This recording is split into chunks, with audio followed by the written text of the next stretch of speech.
Yarımı yaktı beni, yaktı zalim ayrılığım.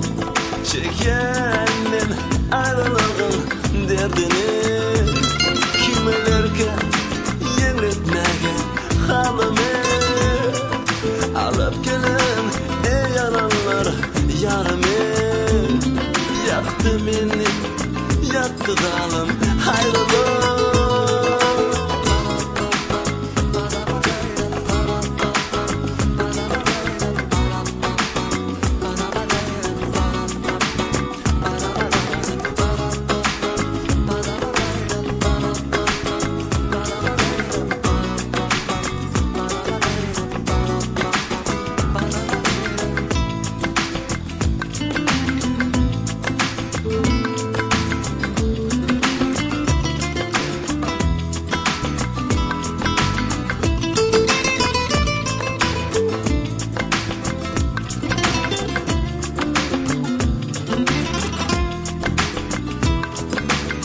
Karar tapman her düşünde yanıma derman tapıp menin hasta canıma getireyim sügülümü yanıma.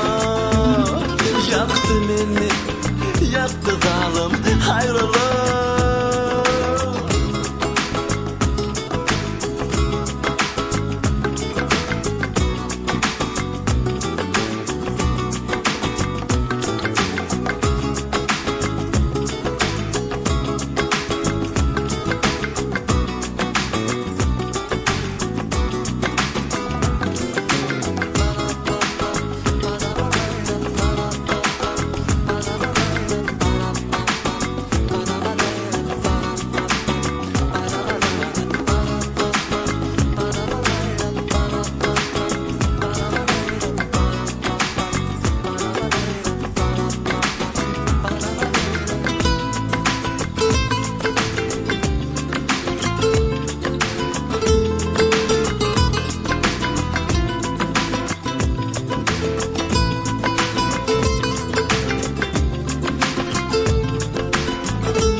Yaktı sakın dar görülür gözüme, yarı yatlar yaş aylayan gözüme. Yalan derler alamayın sözüme. Yaktı beni, yaktı zalim ayrılığım. Yaktı sakın dar görülür gözüme, yarı yatlar yaş aylayan gözüme. Yalan